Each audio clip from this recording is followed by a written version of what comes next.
Today we're going to go over how to charge your BMW i3 at a public charging station.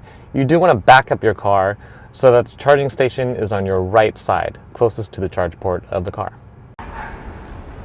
Depending on how busy you expect the charging stations to be, I would recommend that you keep more space on this side than on the other side. That way when your charge port flap is open, you just have more space for people to walk through if they need to. So there's no release button for your charge port. All you gotta do is push this in, and as long as your car is unlocked, that flap will open. You're gonna pull this out, and some people aren't aware of this, but there's a little hook right there to hook that guy. That way you have more space. We're gonna be using DC charging today, so we're gonna remove this as well. You may be wondering the difference between the various brands. At least here in Northern California, we have EVgo, we have ChargePoint, and Electrify America. We also have a couple other brands that aren't as popular or available. I do recommend Electrify America, and I like that the most because they charge you dollars based on how much juice that you're putting into the car. Whereas EVgo and ChargePoint charge by time. So when you're charging your vehicle, it's gonna take longer to charge the car the more full the battery is. When your car's battery is more empty or less full, then that portion is going to start charging quicker. So in essence, when you're using ChargePoint or EVgo, you're paying less when your car is empty, and as it gets more and more full and the charge rate lowers, you're going to be paying a higher and higher rate because it's by time. Whereas again, Electrify America will charge you based on how much juice actually goes in there, which I tend to like better and is a little bit more efficient and economic. When you arrive at the charging station or the EVSE, you're going to see three different options here. So lately, EVgo has installed a Tesla charging port, and we're going to be using this one, and this is called the CCS. The blue one here is going to be called CHAdeMO, and this is actually for Nissan Leafs pretty much exclusively. Most cars are going to be using this CCS style. So I did sign up for this EVgo account, and they mailed me this card, and basically we're going to go ahead and touch the screen. We're going to click CCS, and it's going to ask us to swipe the card or use the connection here, and it beeps and you'll see authorizing payment. Vehicle's now ready to begin charging. So we're going to go ahead and pull this CCS one out, and the connector looks like this. You're going to have that bottom part that's a little bit wider, and then the circular thing on top, and that's going to plug straight into your charge port.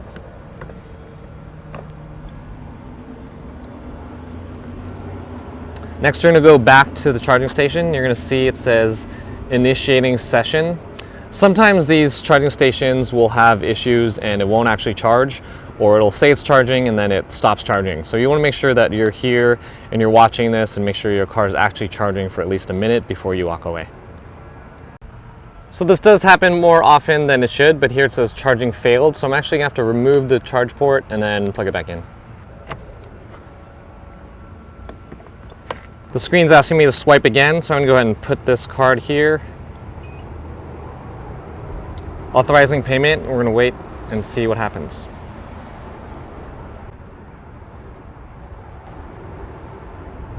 Charging failed. So we're going to go ahead and try another station because this does tend to happen sometimes. I've used this station multiple times, and this is actually the first time it's failed on me at this particular location, but we're going to try that again. So I could have shown you a charging session where it worked out smoothly, but I want to be realistic about this. Sometimes they just don't work. So you'll have to go to the next station, or if it's not available, then you will have to call EVgo or ChargePoint or whatever company. And they are pretty good about answering your phone call immediately, so there's no wait times or silly call trees or anything like that.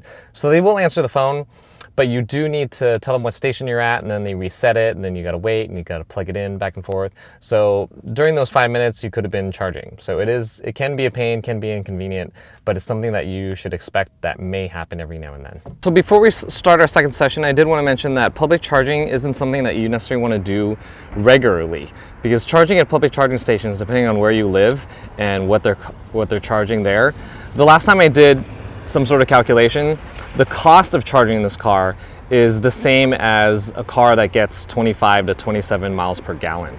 So it's really no better than gas or gas prices, at least at the time that I checked. And these prices are getting higher and higher. So you do want to be charging this at home when you can. I definitely wouldn't recommend an electric car for anyone in California who does not have reliable charging at home or at least at work. So charging publicly in California, not really a good idea. People do get away with it.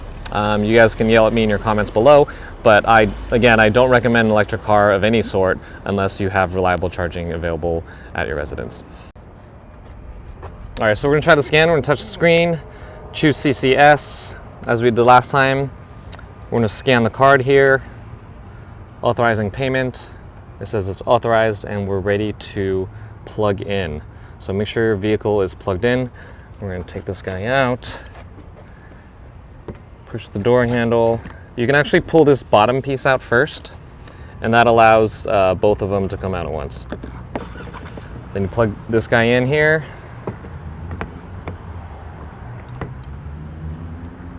And you're gonna look at the color of this guy. And right now it looks like it's blinking, but it's actually just flashing orange. Again, we're gonna look at the screen here. Initiating charging. Okay, so this time it worked. So we're gonna see 60% charging, and we're gonna stop at 80 or no more than 80, because once it hits 80, it's gonna slow down a lot, and it's gonna cost us by time. So once it gets to 80 again, we're gonna stop the charging to get a little bit better value out of it. This here's the charge time we just started. Actually, you can't even see the screen, so we're not gonna go over that right now. But basically, we're gonna be sitting here for a little bit of time, and that's how that works. One thing you should be aware of is that, yes, sometimes the charge plug or the cable or whatever you wanna call it that comes out of the charging station will get stuck in your car. Yes, stuck in your car, and you can't pull it out. You unlock the doors and then you're hyperventilating because you got somewhere to go or you just don't know how to pull it out. So it's an easy fix, but it's something you need to be prepared for. So you're gonna get ready with either a chopstick or my daughter's hair clip or even a nail clipper, okay? So, or a pen cap, okay? And I'm gonna show you how you're gonna release the plug in case it does get stuck. I'm confident that one day it will get stuck, and so you're gonna need to be prepared to take care of this, or you're gonna be stuck at the charging station. All right, here we go. So in here, there's that gray tab right there. So you're gonna use a tool. Again, it's gonna be either a chopstick or a knife or this hair clip, or like I said earlier, a nail clipper, and you're gonna push it in so that that gray tab recesses in about not even half a centimeter. Once that happens, then this plug will release.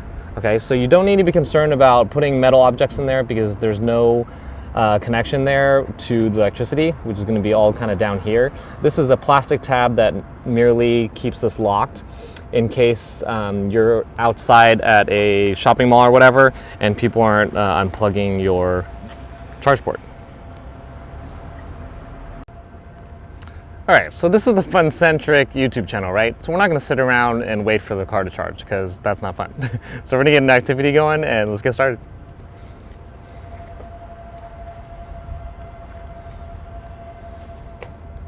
Yes, this is the Arma Big Rock. It's a 1/10 scale RC car and we're gonna rip this around.